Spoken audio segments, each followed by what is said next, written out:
Hi, my name is Debbie, and I am a therapist at Revive Center for Wellness. It's a really good question because I'm still figuring it out, because it changes at different times. What worked for me when I was 22 years old is very different than what works for me now. And that's part of the fun, is discovering what actually works as self-care. But I love going for walks in the woods. I love hanging out with my family and friends. Love my dogs, love going for walks with my dogs, and I love reading. And it's funny because what people say is self-care for one person isn't the same as for somebody else. For me personally, I find it restful to be productive up to a point. And so it's finding the right kind of activity, the right kind of productivity that's replenishing, but it's really not formulaic. What would I say to people who are considering therapy but aren't really quite sure whether or not it's the right thing for them? When I first entered therapy myself, I wasn't sure about the answer to that question. I would suggest that if you're feeling stuck, if you're feeling like you've got your greatest hopes invested in yourself and in your family members, and the hopes are not being fulfilled in a way that's satisfying to you, that sometimes we can create a knot. I like to think of it as a Gordian knot, where the more we try to make things better, the more we make the knot tighter.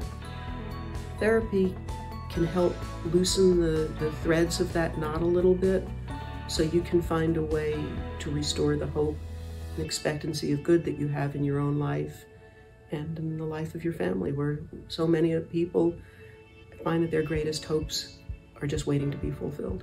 I'd say the easy part of that answer is I apply structural therapy, narrative therapy, some solution-focused therapy, some strategic therapy, but that doesn't really tell the whole story.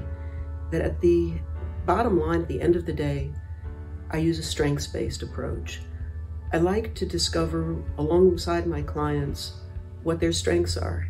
Everybody has them. I love the process of discovery, of clients discovering what their strengths are, how the strengths may have become somewhat latent simply in the course and the wear and tear and the adventures and not so adventures of daily living. Also, where sometimes the strengths have become somewhat buried in the context of family relationships, where people get into patterns that don't necessarily bring out the strengths of everybody in the family. So I like to work with my clients not to see what's wrong, but to see what strengths they have that are there ready and waiting to be pulled back into play in a way that will fit with the client's values and desires for living. There are so many things, but if I were to choose one thing, it's the respect that I find that I have. I love growing the respect. I love feeling the respect that I have for each of my clients. Because when people come to therapy, it's because something isn't working right.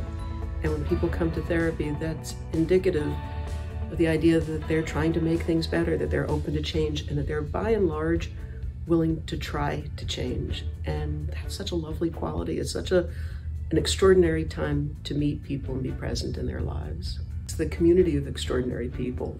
You sometimes meet competent people, you sometimes meet caring people, you sometimes meet professional people.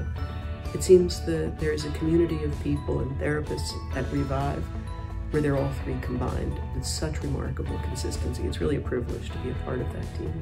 First and foremost, there's the beauty. I find it such a rich kind of beauty. But I think what really speaks to me, in addition to the beauty, is the feeling of harvest, that at different times of the year, at different times of life, you're aware of working hard for something and seeing in big ways or small ways the results. And I love the time of taking stock and seeing what harvest can look like in life.